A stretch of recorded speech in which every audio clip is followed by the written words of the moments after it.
Hey everyone, welcome to another episode of Legendary Leaders. I am your host, Katrina Jameson. I'm the founder of Legend Leaders, where we arm female business leaders with the strategies they need to master the one rule of career success and live life on their terms, a legend life. All right, we're learning how to exec correctly this month. We're moving through the process.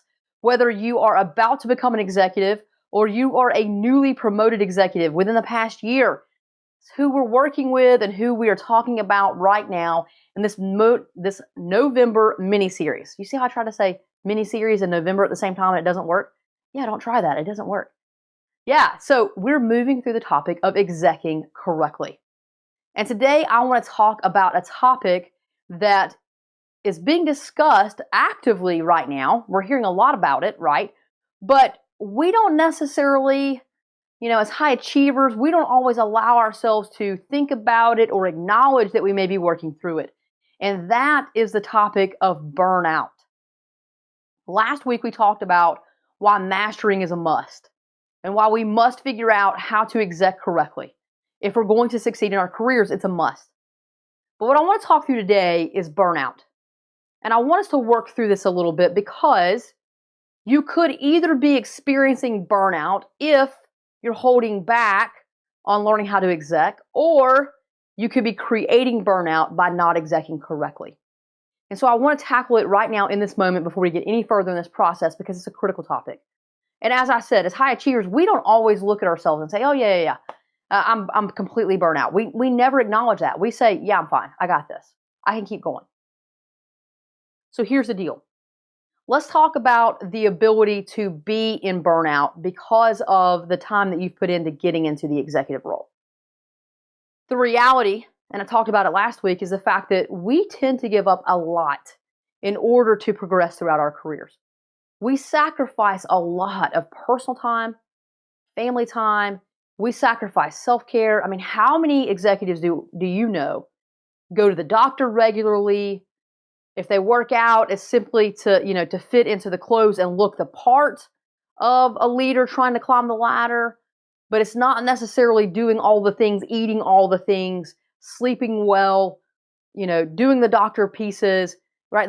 Most women will get their hair done, their nails done, but they're less likely to go and do all the other things that are truly self-care, the sleep, the nutrition, going and getting the doctor's visits, right? Taking the proper supplements. All of those things matter.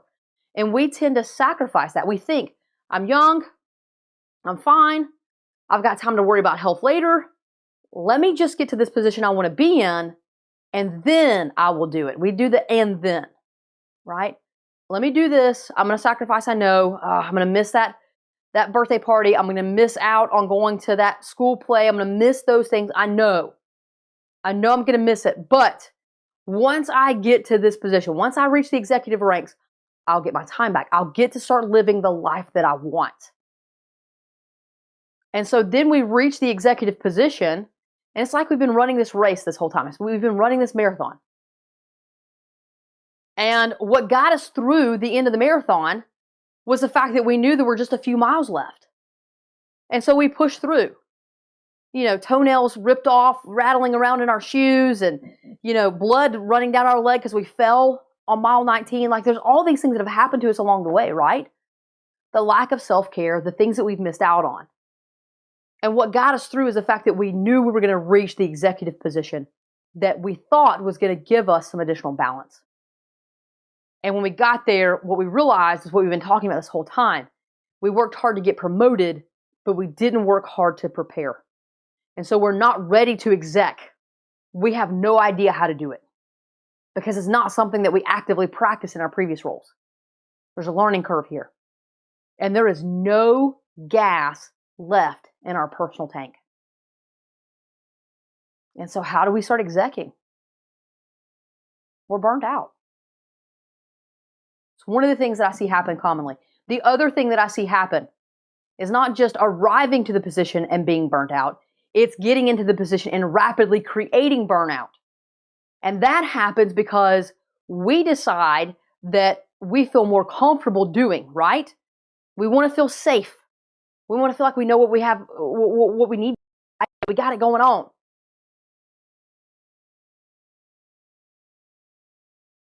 really well. We're confident in that. We're not yet fully confident in being the executive. And so then what happens? Well, instead of teaching our team how to be better doers, we continue to be doers. We try to be doers and leaders.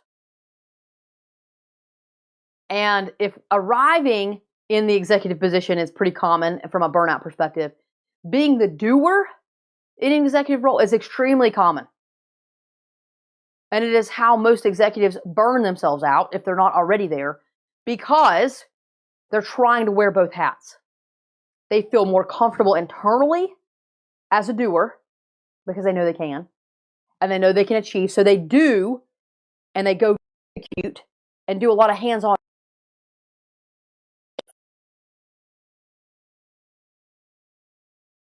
I don't know how to do this executive thing yet, but I know how to do this over here. So while I'm learning how to exec, I'm going to come over here and be a doer. Let me tell you, the fastest path to be a better executive is to go be an executive, not a doer, not an executor, a leader. That's the fastest path. But if we're trying to do both, what happens?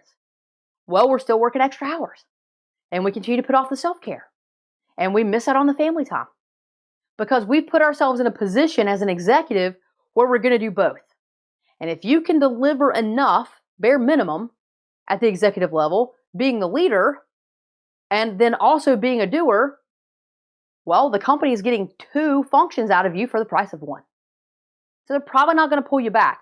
They're probably definitely not going to pull you back in the first year because they know that you're still trying to get your footing.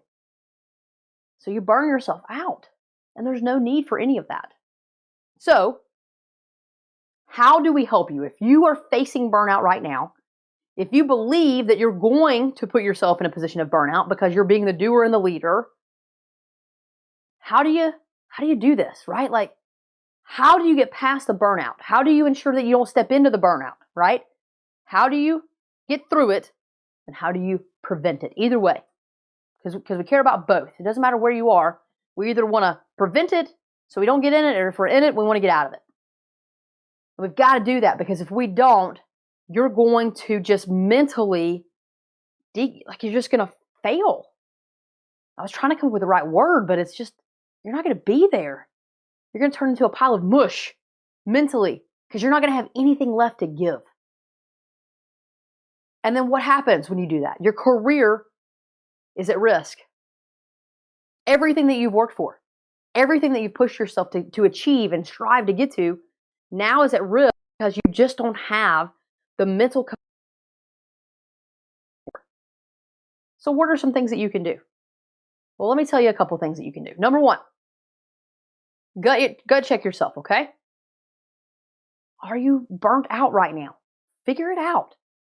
Grab the workbook, okay? I put some questions in the workbook to ask yourself for you to figure out if you're living in burnout right now or not.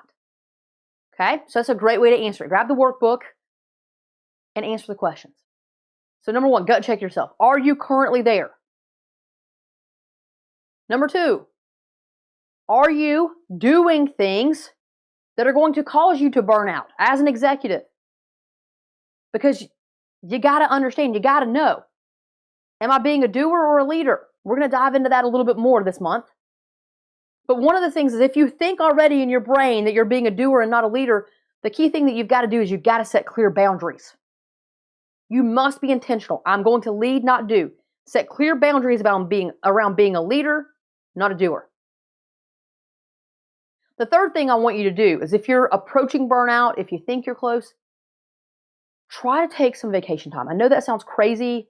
You just got promoted, but if you go just to your leader, and I hope they're the leader that they need to be for you, and say, hey, I need to take a little vacation time between the transition of the previous role and this executive role. I want to take a little time off. I want to come in mentally prepared to be the executive that I need to be. And so I want to take a week off. Right?